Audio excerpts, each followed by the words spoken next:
पूरे गोकुल में भ्रमण करते करते केवल ये देखें संत आए कि नहीं, वैष्णव आए कि नहीं, ब्राह्मण आए कि नहीं। और जैसे संत वैष्णव ब्राह्मण ठाकुर जी को दिखाई देते हैं तो ठाकुर जी उनसे, अरे तुम यहां डोल रहे हो, परिचय नहीं है, ऐसी बात, अरे आप यहां डोल रहे हो।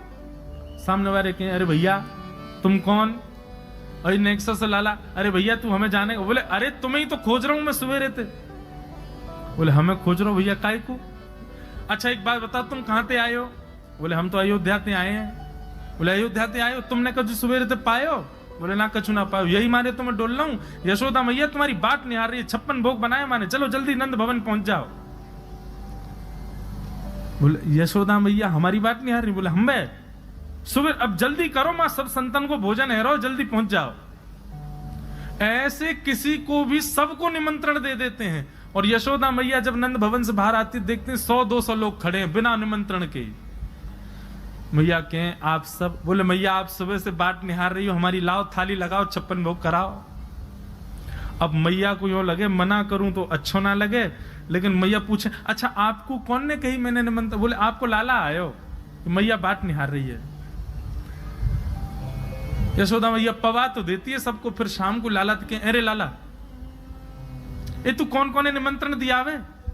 यशोदा मैया बात निहार रही है, पहुंच जाओ सबरे मां भोजन कर लो। आज तो 200 लोग आए मेरे यहाँ।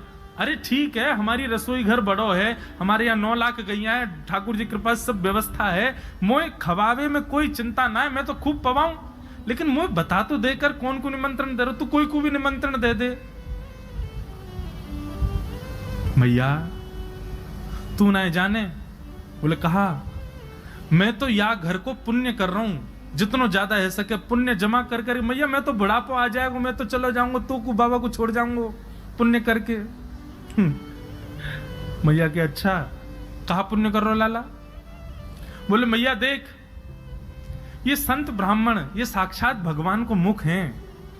जब इनके मुख में हम कछु अन्न दे में, मक्खन दे में, या कछु भी इनको पवामे, तो ऐसा समझनो से साक्षात नारायण पा रहे हैं। मैया देख, कल 100 आए नारायण, आज 200 नारायण तेरे घर आए पावे, मैं तो ये पुण्य करवाऊं। और मैया दूसरी बात सुनेगी? बोले हाँ। मारेगी तो ना मुझे? बोले ना मारूंगी, बता। बोले तू बड़ी मोटी है गई मैया, मुंह को यूं लगे पूरे दिन लगी रहेगी तो तेरो ने वजन कम है जाएगा। अरे मेरी ब्याह तक ने छरेरी सी है जाएगी, या हमारे तू लगी रहे रसोई में, या हमारे ऐसा को। मैया भागे पीछे, ठाकुर जी चौकड़ी मार के भागे। ऐसा ऐसा उधम मचा में ठाकुर जी द्विज ब्राह्मण संत वैष्णवों को जा जा करके बिना निमंत्रण के निमंत्रित कर देते हैं। सब नंद भवन आ जाओ, आज सबन को भंडारो है। कंटकेभ्य नंद बाबा रोज अपने ठाकुर जी की सेवा करते हैं। और महाराज वर्णन ऐसा करें हमारे ब्रजवासी, बोले नंद बाबा की सेवा में शालिग्राम भगवान है। नंद बाबा शालिग्राम की सेवा करें और सेवा करके शालिग्राम भगवान को टांड समझते हैं। टांड आप लोग जानते हैं कि नहीं पता नहीं, अब घरों में नहीं होती, पुराने घरों में टांड होती थी। टांड बोलते हैं, एक घर के कमरे में ऊपर एक छज्जा सा बनवा देते थे, उसमें सारा स्टोर रखा जाता, सब जरूरी सामान। नंद बाबा क्या करते हैं, पंचामृत से अभिषेक करा करके ठाकुर जी को शुद्ध जल से अभिषेक करके इत्र वित्र लगा के तिलक फोटा चुपका के बढ़िया आरती करके और फिर शालिग्राम भगवान को टांड पे धरते हैं ऊपर। बोले क्यों? बोले कन्हैया को ये गुलाब जामुन लगे और गुलाब जामुन समझ के कन्हैया मुंह में धर ले। शालिग्राम भगवान ने कन्हैया को यूं लगे, बोले कि ये रोज रोज जय जय जो है का है, ये शालिग्राम जो है का है। हमारे पिताजी पूज्य पिताजी की कथा में सुनाते हैं, बोले एक बार नंद बाबा ठाकुर जी की सेवा कर रहे, इतने में ठाकुर जी बगल में आके बैठ गए। देखो कितनी सुंदर, ठाकुर जी की सेवा कर रहे हैं, ठाकुर जी बगल में बैठे हैं, नन्हे से गोपाल जी आके बैठ गए। अब नंद बाबा को तो बढ़िया लगो, लाला भी सेवा सीखेगो, बैठ जा लाला यहाँ पे। ठाकुर जी बैठ गए। नंद बाबा ने पहले दूध से स्नान करायो, फिर दही से स्नान करायो, फिर घी से स्नान करायो, शहद से स्नान कराओ। जैसी शहद पड़ो शालिग्राम भगवान पे, सोई ठाकुर जी के लार निकल आई यहाँ थे। ओहो कितना सौभाग्यशाली है जे। मैं हूं मैया ते कहूंगा मैया तू मोको पानी ते मत नवाए कर, वह पानी में कुछ स्वाद ही ना होवे, सहज ते नवाए कर, नहाते नहाते खाऊ ले करूंगा बीच में। अच्छा एक बात बताऊं, ये पंचामृत अभिषेक ठाकुर जी को प्रिय क्यों है? क्योंकि ठाकुर जी का स्नान भी हो जाता, पेट भी भर जाता, बीच बीच में जीव निकाल के खाऊ जाए ठाकुर जी। इसलिए ठाकुर जी का पंचामृत अभिषेक होता है ये, और ये वास्तविकता है। अब जब ऊपर से सब पड़ता है, पहले दूध फिर घी दही शहद आदि सब ऊपर से पड़ता है, तो मुख पे होकर के आता है, तो जब यहाँ आवे सो नेक्स्ट सौ ठाकुर जी मुंह खोल के जीव निकाल ले, बीच बीच में स्वाद भी लेते रहे। यहाँ हमारे पंचामृत अभिषेक ठाकुर जी को बड़ो प्रिय है, क्योंकि ठाकुर जी को स्वाद भी आ जाए और स्नान भी आ जाए। एक पंथ दो काज। तो ठाकुर जी की तो लार निकल आई। ठाकुर जी बोले जय जय मीठो है गयो होगो, अब तो रस भरो है गयो होगो। और फिर शहद लगे को छुड़ावे के लिए एक बात हम निवेदन करें, सेवा में एक चीज करो भैया, ये सफेद चीनी मत चढ़ाया करो कभी ठाकुर जी पे। ठाकुर जी के अंग पे लग जाती होगी, उस पर भी फिर ऊपर से आप हाथ ऐसे घुमा देते हैं, शंकर जी पे हो, शालिग्राम जी पे हो, ठाकुर जी पे हो। इससे बढ़िया बूरा लाओ, शक्कर लाओ, और चीनी अगर चीनी ही अगर उसको भी पीस लो, वो ऐसी तो हो कि ठाकुर जी के अंग पर लगे ना, तब डालो। शक्कर से स्नान कराए और ठाकुर जी तो बस मुंह में पानी आ गया, बोले जय जय मीठो है गयो अब तो। नंद बाबा ने बढ़िया ठाकुर जी को श्रृंगार आदि करके और महाराज ठाकुर जी को तुलसी पधरा के चंदन वंदन लगा के, और नंद बाबा अपनी माला झोली में हाथ दे करके और जाप करने लगे। पूज्य पिताजी महाराज कहे नंद बाबा मुंह पे एक कपड़ा और डाल लें, मुख पर कपड़ा डाल के जप करने से मन एकाग्र होता है, यह भी एक साधना का एक नियम है। नंद बाबा जाप करने लगे, इतने में ठाकुर जी ने देखी बाबा तो जाप में चलोगो, अब कहां जाएगो जय जय बच के। सोई ठाकुर जी धीरे से गए और चौकी पे धरे शालिग्राम भगवान उठाए और मुंह में धर के बैठ गए, और जैसे कोई पान चूसता है ऐसे ठाकुर जी यहां से चूस रहे हैं मुंह में धर के शालिग्राम जी को, और बैठ गए नंद बाबा के बगल में आंख बंद करके, इनको ध्यान चल रहा है। बोले अभी जय जय बाहर बाहर ते चूस रहा हूं, नेक्स्ट देर में अंदर की मिठास आवेगी, शहद भीतर तक चलोगो, निकर नहीं रहो, और जोर जोर से चूस रहे हैं। इतने में बाबा की माला पूरी है। जैसे ही बाबा की माला पूरी भई, बाबा ने नेत्रन से लगा के माला और अपनो कपड़ा हटायो, जय हो मेरे साले जय जय कहां चले गए, अब तो ढूंढे पुष्प उष्प उठा के सब देखी, ठाकुर जी यही ना वहां पे। अरे यशोदा ठाकुर जी कहां चले गए? बगल में छोटे भगत जी बैठे हैं, वो बिल्कुल महाराज ध्यान करके बैठे हैं, या तरफ शालिग्राम जी दबा रखे हैं। लाला जी कहा है तेरे मुंह में? बोले कहा जल्दी दिखा। नंद बाबा ने एक गुलचा बना करके जैसे ही मुंह में दियो, महाराज सोई शालिग्राम जी बाहर आ गए। नंद बाबा तो लिए उनको सिर से लगा में, रोते रोते गए, अरे यशोदा देख आज कहा भयो। बोले कहा भयो? बोले तेरो लाला उद्यमी है, हमारो लाला उद्यमी है, ये बात तो मैं स्वीकार कर चुका हूं, लेकिन इतना बड़ा उद्यमी। यशोदा मैया बोली भयो का? बोले भैया जे मक्खन खा जाए, घी खा जाए, मिश्री खा जाए, दूसरे इनके घर में जा जाके खाया वे, लेकिन आज तो यानी भगवान ही खा लिए, जय जय खा गो, हमारे शालिग्राम भगवान को खा गए। यशोदा मैया बोली वो तुमने शहद से स्नान कराए तो वह लगी होगी, मीठो है गो, जय जय या खा जाओ। ठाकुर जी दूर खड़े हैं। वाह दिन से नंद बाबा को नियम है स्नान ध्यान करके ठाकुर जी को टांड पे धर के जाएं कि लाला के हाथ नहीं पड़ जाए कहीं, नहीं तो जय जय खा जाएगा। ऐसी ठाकुर जी की मधुर लीला, इतनी भाव में लीला ठाकुर जी की चल रही है कि सब रीझ जाते हैं। बंधुओं कभी कभी तो इन लीला को सुन करके कह करके और अनुभव करके तो नेत्र सजल हो जाते हैं। ये परब्रह्म परमात्मा प्रेम के पूर्ण स्वरूप बन के आए। आहा वर्णन करते हैं ठाकुर जी ने चोरी का मन बनाया। क्यों? बंधुओं, भगवान के काल में कंस राजा ने ब्रजवासियों के ऊपर कर लगाया था, टैक्स। और क्या टैक्स था कि आप सब लोग अपने घर में गैयाओं को पालो, सारा खर्चा स्वयं करो, और जितना दूध घी दही होगा उसका 70-80% सब मथुरा जाकर के कर के रूप में जमा करना पड़ेगा। मथुरा के लोगों को और बड़े बड़े शहर के लोगों को गैया पालनी नहीं पड़ती थी, ब्रजवासी पालन करके सारा दूध घी दही देते थे। फिर कंस के लोग जो थे वो उसको बेचते थे, उससे धन कमाता था कंस। ब्रजवासी बेचारे गैया को अपने घर में रखते, उसका पूरा ध्यान रखते, और जितना दूध निकलता 70-80% सब कंस को देना पड़ता। थोड़ा थोड़ा बचता ब्रजवासियों के पास। लेकिन नंद बाबा ब्रज के राजा थे, इसलिए उनको छूट थी। वो 9 लाख गैयाओं के मालिक थे, उनके यहां इतना कर नहीं था। एक दिन ठाकुर जी सब ग्वाल बालों के संग खेल रहे थे। खेल खेल में ग्वाल बाल ने गिर गए तो रोने लगे। ठाकुर जी बोले, अरे तुम दूध घी दही खावे वारे, ऐसे कब गिर जाओ? ठाकुर सब बोले, लाला तू खावे दूध घी दही, हमें तो खावे कोई ना मिले, हफ्ता में एक बार मिले बस। क्यों? बोले सब कंस के यहां जमा करवाना पड़े। तब ठाकुर जी ने मन बनाया कि भैया ये दूध घी दही हमारो धन है, और ये साक्षात अमृत है, ये राक्षस के पास नहीं जाना चाहिए। सबने कही, लाला कौन मारेगो तेरी बात है? कोई ना मानेगो। नेक्स्ट से तू 3.5 बरस को तेरी बातन को कौन मानेगो? ठाकुर जी बोले, बड़े है के तो सबन को माननी पड़ेगी, लेकिन अभी से मुंह को रोक तो करनी पड़ेगी। तो क्या करें? तो बोले अभी बाल अवस्था है, राजी राजी नहीं मानते तो चोरी करके मानेंगे। सबके घरन से जब हम गौरस चोरी कर लेंगे तो फिर कंस को कहा देना पड़ेगा? कछु भी नहीं। कंस तो कह देंगे भैया चोरी है रही है हमारे यहाँ, चोर को ढूंढो, और चोर हमको ढूंढ ही ना पावेगो, कंस हमको ढूंढ ही ना पावेगो, तो हम चोरी करेंगे।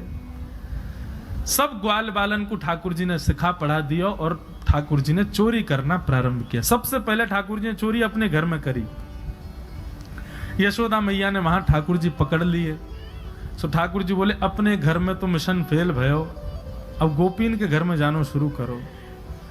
ठाकुर जी ने अपनी रजिस्टर्ड एक संस्था बना ली, बाल गोपाल चौर प्रचार प्रसार मंडल, और उसके अधिपति, उसके प्रेसिडेंट बने 3.5 वर्षीय श्री कृष्ण।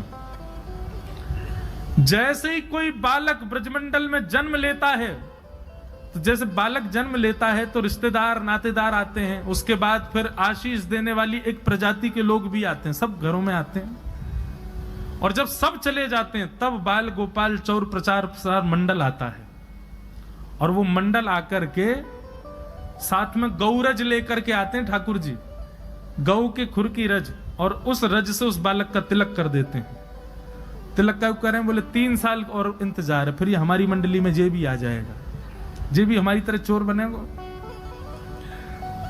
उसका जन्म लेते ही उसका रजिस्ट्रेशन कर जाते हैं ठाकुर जी। बड़ी अद्भुत लीला है ब्रज की। आहा, ठाकुर जी दूसरे इनके घरन में जाके चोरी करने लगे। ऐसा ऊधम, ऐसा उत्पात पूरे गोकुल में, महाराज नाक में दम है गयो। सब गोपी परेशान है गई, सास ननद डांट रही हैं, पति डांट रहे हैं, अरे कंस कौदना हमारे यहाँ सैनिक भेज के मरवा देगो, हमारे यहाँ से इतने दिन से मक्खन नहीं गयो है। गोपियां सब चिंतित भी होती हैं, लेकिन सबको अच्छा भी लगता है, कन्हैया आके चोरी करते हैं। तभी उन गोपियों में एक गोपी थी, उसका नाम था प्रभावती। प्रभावती गोपी एक दिन सब गोपियों से बैठ करके चर्चा, सब गोपियां कह रही थी, मेरे घर की तो ऐसे कर गो, मेरे यहाँ तो ऐसी मटकी फोड़ गयो, मेरे यहाँ ऐसा माखन चुरा गयो। प्रभावती व्यंग में हंसने लगी, हंस करके बोली, आज तक मेरे यहां दृष्टि भी नहीं डाली उस कन्हैया ने। अरे तेरो घर कैसे बच गयो? बोले, अरे कन्हैया को अपने प्राण प्यारे होंगे तो मेरे घर के आसपास भी नहीं आवेगो। वो जाने ना है मेरो नाम प्रभावती है। अब ये बात गोपी कह रही थी सब सखियों से, इतने में ही वहीं एक बालक था, वो ठाकुर जी का मित्र था। वो ठाकुर जी के पास दौड़ा दौड़ गया, वो लाला, एक गोपी है प्रभावती, वाने यूं कहिए, लाला को अपने प्राण प्यारे होंगे तो आवेगो मेरे यहाँ चोरी करवे, मेरे यहाँ आ ही ना सके। प्राण प्यारे यही मारे ना आवे। ठाकुर जी बोले हमको चुनौती दे रही है? बोले हम बे लाला तू को चुनौती दे रही है। बोले अगलो धावो यही के घर मारनो है। सबसे पहले तो ठाकुर जी ने प्रभावती के देवर को अपना सखा बनाया। देवर कितना बड़ा, वो भी छोटा सा ही था। ठाकुर जी ने उसको अपना सखा बनाया। सखा बना करके उसको बेला फुसला करके बढ़िया उसको बढ़िया मक्खन वक्खन खवा के अपने पक्ष में कर लिया। ठाकुर जी बोले ए सुन, तेरी भाभी प्रभावती एक दिन चुनौती दे रही कि कन्हैया मेरे यहां चोरी करके दिखाए।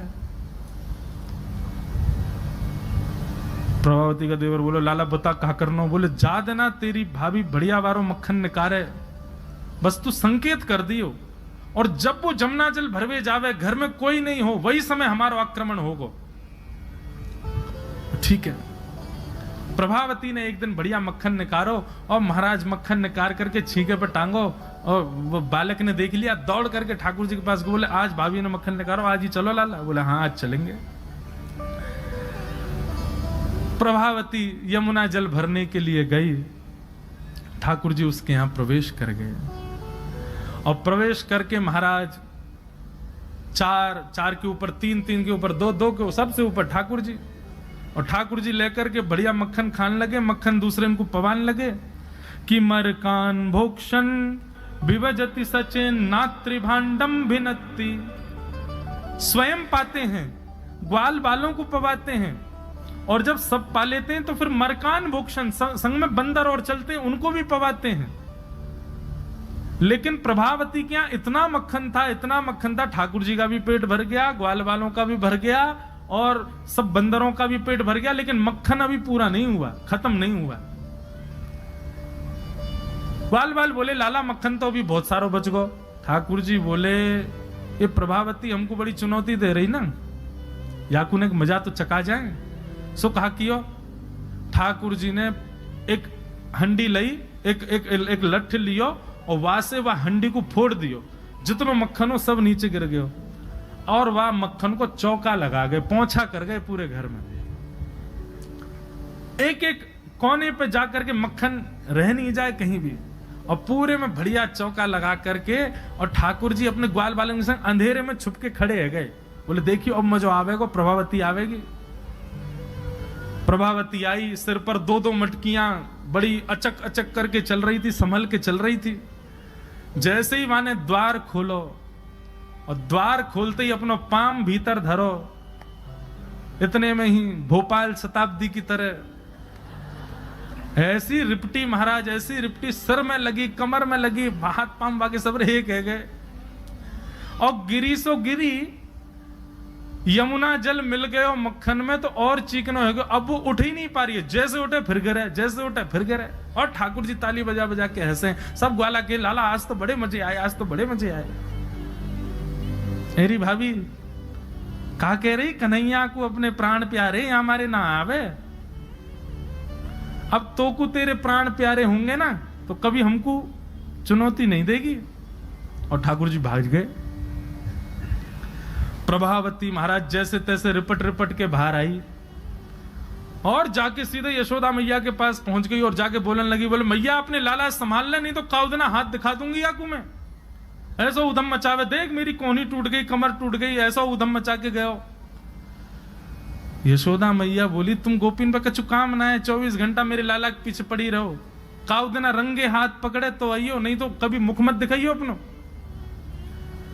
प्रभावती बड़ी चिंता में है, बोले ठाकुर जी को रंगे हाथ कैसे पकड़ूं। इतने में यानी विचार कियो कि मेरो जो देवर है वो लाला के संग बहुत ज्यादा रहवे, तो यार देवर को पहले अपने पक्ष में करो। ये देवर कभी ठाकुर जी के पक्ष में जा रहा हो, कभी प्रभावती के पक्ष में। प्रभावती ने एक दिन वाकू दिखाते भय मक्खन निकारो, आज तो धोरी गैया को मक्खन है, इतना मधुर मक्खन है, और या से तो आज मैं शाम को बढ़िया रोटी बनाऊंगी, घी बना करके सबको पवाऊंगी, अब बढ़िया मक्खन निकारो। देवर ने देख लिया और जाकर के सीधे पहुंचो लाला के पास, बोले लाला भाभी ने आज धोरी गैया को मक्खन बनाया। ग्वाल बाल सब बोले लाला वहीं चल, बात ना बड़े मजे आए वहां पे, आज फिर चल रहे प्रभावती के यहां। ठाकुर जी बोले चलो। अब प्रभावती ऐसा दिखा करके गई कि वो जमुना जल भरने चली गई है। ठाकुर जी ने देख लिया प्रभावती जमुना जल भरवे गई है, लेकिन जैसे ही ठाकुर जी वाके घर की ओर भागे, प्रभावती दौड़ करके पीछे के द्वार से गई और खिड़की में होके भीतर घर में आ गई और चुपचाप खड़ी हो गई अंधेरे में, हाथ में बड़ा डंडा लेकर के। ठाकुर जी आए, ठाकुर जी ने आकर के जैसे महाराज 4 3 2 1 ऊपर चढ़े, चोरी करना प्रारंभ कियो। ठाकुर जी जब पूर्ण रूपेण व्यस्त हो गए चोरी में, तब प्रभावती अपना डंडा लेकर के निकली। दारी क्यों तुम्हें बताऊं। और जैसी प्रभावती आई महाराज, नीचे वाले सबसे पहले भागे, और नीचे वाले भागे तो ऊपर वाले सब गिर गए, ठाकुर जी लटक गए ऊपर। अब बाकी के सब तो वहां से भाज गए, ठाकुर जी रह गए। अब नीचे प्रभावती खड़ी है, आजा लाला तो बताऊं मैं। प्राण प्यारे, देख देख देख प्रभावती तू सही ना कर रही है, तू जाने ना है मैं जय जय हूं। बोले तेरी जय जय तो मैं निकारूंगी, नीचे आ पहले तू। जैसे तैसे करके ठाकुर जी नीचे उतरे। प्रभावती बोले देख तुम मुंह पे दया ना आवे, मैं कितनो सीधो साधो भरोसो प्यारो सो। देख मैं तू वचन दूं, आज के बाद नहीं आऊंगा तेरे घर, तू अब कछु मत करे, तू मुंह को मारे मत। बोले ना ना मारूंगी ना लाला, इतना कोमल सो मेरो लाला, वाकू कैसे मार सकूं मैं। ठाकुर जी बोले हाँ जी तो मैं मुंह मारी हूं मत। बोले मारूंगी ना तो को पकड़ के यशोदा को दे के आऊंगी आज मैं, वो बतावेगी तो। बोले या तो बढ़िया तो तू मार ले मुझे, लेकिन यशोदा मैया के पास मत ले जा, ऐसा मत करे। बोले ना आज तो तू यशोदा ही बतावेगी तो। और ठाकुर जी को हाथ पकड़ करके महाराज प्रभावती पूरे गोकुल में हल्ला करती भाई जा रही है, और घूंघट करके, घूंघट पकड़ रखो एक हाथ से, दूसरे हाथ से ठाकुर जी पकड़ रखे, और सबरे गोकुल में हल्ला। देख लो रे सबरे गोकुल वासियों, जे नंद जी को लाला, यशोदा मैया को छोरा, ये घर घर जाके चोरी करे। यशोदा मैया कह रही रंगे हाथ पकड़ो तो बताइयो, आज पकड़ लियो या को ठिकाने लगाऊंगी मैं। ठाकुर जी बोले ये तो भैया बड़ी निंदा है रही हमारी। इतने में ही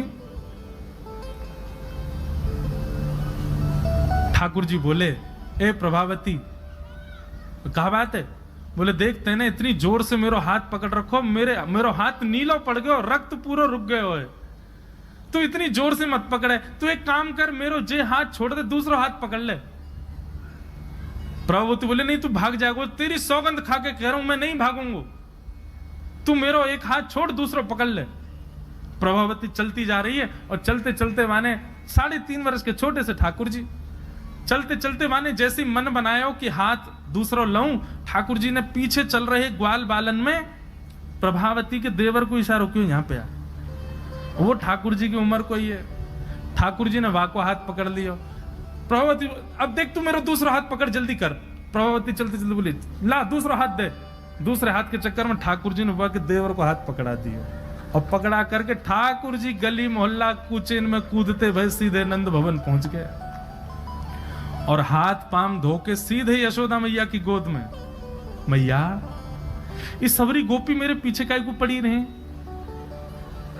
अरे मेरो लाला बड़ो मलूक है, हमारे पीछे पड़ी रहे। मैया रोज कोई गोपी आ जाए, मुंह को तो लगे आज भी कोई गोपी आवेगी तो उसे शिकायत करवे। मैया बोली आन देदारी के मैं बताऊंगी। हाँ मैया तू मुंह को अपना दूध पे बांधे। और ठाकुर जी तो इतने लाड़ प्यार में आ गए, मैया गोद में बैठ के दूध पीने लगे। इतने में ही प्रभावती आई। देख यशोदा मैया तू कह रही कि अपने लाला को रंगे हाथ पकड़ के लाई, आज देख तेरा लाला पकड़ के लाई हूं मैं। ठाकुर जी बोले देख ले मैया मैं तो कह रहा हूं ना कोई गोपी आ रही आ गई। मैया तू एक काम कर दे। बोले कहा मैं तू और बाबा हम तीनों कहीं और ही चले जाएं, ये गोपी हमको जीन ना दे रही हैं। इनको यूं लगे कि तेरो लाला इतना सुंदर काईकू है, ये चिढ़ के मारे आ जाए रोज। मैया बोली लाला तू पीछे खड़ो रहे यार, गोपी है तो मैं देख के आऊं। मैया नीचे गई। कहा बात है क्यों चिल्ला रही है घूंघट में। देख तेरो लाला आज रंगे हाथ पकड़ो। मैंने तो याकू कुछ नहीं कही है, लेकिन तेरे हवाले छोड़ के जा रही हूं। मैया यार सबक सिखाइयो आज। मैया बोली कौन है। बोले तेरो लाला। बोले देख तो सही कौन है। प्रभावती ने घूंघट उठा के देखो तो वही के देवर को हाथ। प्रभावती बंदर तू कहां से आयो, भाज गयो। अब तो यशोदा मैया ने खूब सुनाई। बोले नहीं नहीं मैया मैंने तुम्हारे लाला ही पकड़ो। बोले तू झूठ बोले, मेरो लाला तो अभी दूध पी रहा मेरी गोदी में बैठ के। कन्हैया, इतने में ठाकुर जी आए भी तो, हाँ मैया कहा कर रहे हो तू? मैया मैं तो तेरी गोद में बैठो दूध पी रहा। मैया ये सबरी गोपी मेरे पीछे पड़ी रही, मैं कहा बताऊं, इन लोगन की तो ऐसी आदत है गई है, और ये प्रभावती तो सबसे ज्यादा। मैया ने खूब डांटी। प्रभावती बोले ये हुआ कैसे? प्रभावती बोले अच्छा मैया क्षमा कर दो, मैं जाऊं। प्रभावती चली गई। ठाकुर जी बोले मैया मैं 2 मिनट में आऊं, अभी इन्हें सखांत में ले आऊं। जैसे ही प्रभावती ने दूर पहुंचे सो ठाकुर जी आए आगे से, और प्रभावती के आगे आगे खड़े है गए। तो कहो जी कैसी रही आज? प्रभावती बोली तेने ही कियो कैसे? बोले मैंने कैसे कियो वो मत पूछे, लेकिन मैं तो कुछ चुनौती देवे आया हूं। आज तेने मेरो हाथ पकड़ो तो मैंने अपनो हाथ देवर में बदल दियो। कल को अगर तेने मुझे पकड़ो तो तेरो हाथ मेरो हाथ खसम में बदल जाएगा। देवर से तेरे पति को हाथ आ जाएगा हाथ में। तू जाने ना नंद जी को लाला हूं मैं। प्रभावती इतनी लज्जा की हो गई कि फिर वो कितने दिन तक बाहर नहीं आई अपने कक्ष से, भवन से। वर्णन आता है ठाकुर जी एक दिन उसके यहां पहुंचे, और पहुंच करके उसकी गोद में बैठ करके खूब स्नेह किया, और स्नेह करते तब भी नहीं मानी, खूब नाराज हो गई ठाकुर जी से, मुंह फेर करके बैठ गई। ठाकुर जी बोले एक बार मेरी ओर देख ले। प्रभावती बोली नहीं देखूंगी। बोले बस एक बार देख ले, फिर जीवन भर मत देखियो। जैसी प्रभावती ने ठाकुर जी की ओर देखा, शंख चक्र गदा पद्म धारण करके चतुर्भुज रूप में ठाकुर जी ने उसको दर्शन दिए। बोलो भक्त वत्सल भगवान की। ऐसी ठाकुर जी की मधुर लीला वृंदावन में चल रही है। ऐसी अनेक लीलाएं हैं व्रज की, उनको ठाकुर जी संपादित कर रहे हैं। एक दिन मैया ने ठाकुर जी को ऊखल से बांध दिया। ऊखल से बांध करके मैया चली गई। ठाकुर जी ने ऊखल में बंधे भये ही वृक्षन के बीच से निकले, स्पर्श करती दोनों वृक्ष टूट गए। कुबेर के पुत्र नलकुवर मणिग्रीव प्रकट हो गए। दोनों ने भगवान की स्तुति गाई। ठाकुर जी ने दोनों को क्षमा किया। और ये बात जान करके नंद बाबा उन्होंने मन बनाया कि अब हम गोकुल में नहीं रहेंगे। और नंद बाबा के छोटे भैया ने एक दूसरे वन का नाम बताया जिसका नाम है वृंदावन। और ठाकुर जी, नंद बाबा और यशोदा मैया सब ने वृंदावन जाने को मन बनायो। तो महाराज सब गोकुलवासी बोले हम भी यहां नहीं रहेंगे, हम भी वहीं रहेंगे जहां लाला रहेगो हमारो। और सब गोकुलवासी ठाकुर जी के संग वृंदावन चले गए। आहा, ऐसो सुंदर प्यारो वृंदावन है। लागे वृंदावन निको अली माने, लागे वृंदावन निको। लागे वृंदावन निको अली माने, लागे वृंदावन निको लागे। लागे वृंदावन निको अली माने, लागे वृंदावन निको लागे। लागे वृंदावन निको अली माने, लागे वृंदावन निको। लागे वृंदावन निको अली माने, लागे वृंदावन निको। ओ घर घर तुलसी ठाकुर सेवा, घर घर तुलसी ठाकुर सेवा, घर घर तुलसी ठाकुर सेवा, घर घर तुलसी ठाकुर सेवा। दर्शन गोविंद जी को आली माने, लागे वृंदावन नीको। दर्शन गोविंद जी को आली माने, लागे वृंदावन नीको।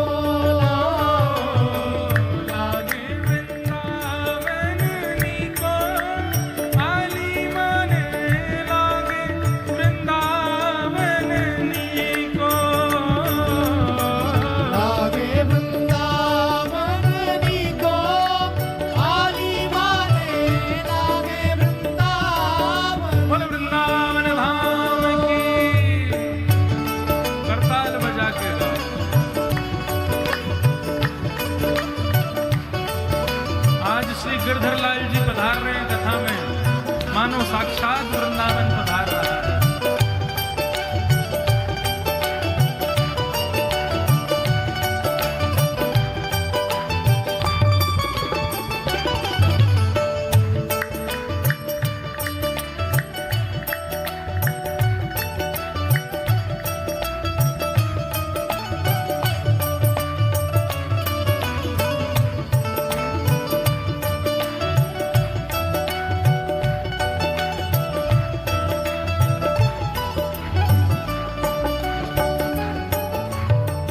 रतन सिंहासन आप विराजे, रतन सिंहासन आप विराजो, रतन सिंहासन आप विराजे, रतन सिंहासन आप विराजे। कैसे?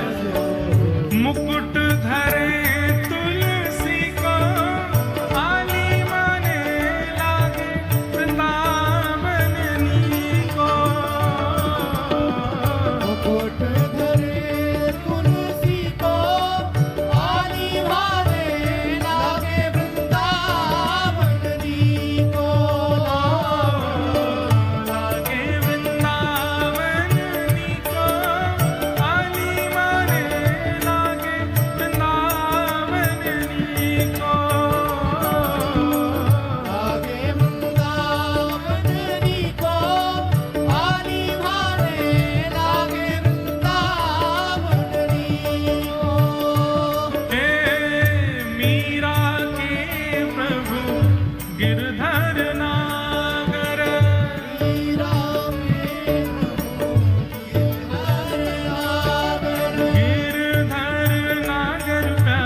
कहती है भैया, ओ भजन बिना नर फीको, वाली माने लागे वृंदावन नीको।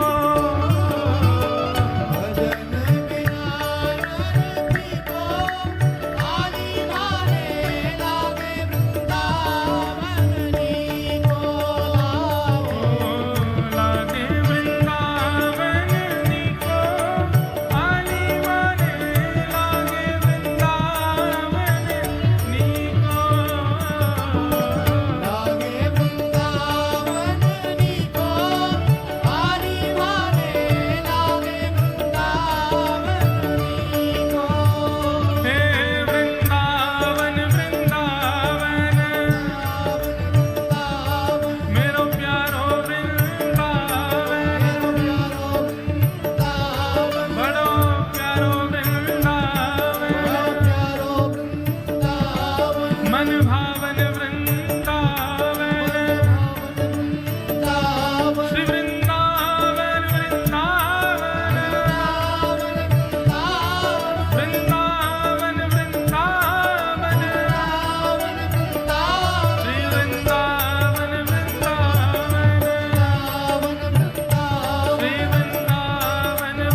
वृंदावनम संप्रविश्य सर्वकाल सुखावहम। सबको बहुत सुख मिला वृंदावन आकर के। ठाकुर जी अत्यंत प्रसन्न हो गए वृंदावन आकर के। क्यों? भैया वृंदावन ब्रह्मा जी ने नहीं बनाया है, वृंदावन इस पृथ्वी का अंग नहीं है। श्यामा हृदय कमल सो प्रगटो। हम वृंदावन रसामृत पद में क्या गाते हैं? किशोरी जी के हृदय से वृंदावन प्रकट हुआ है।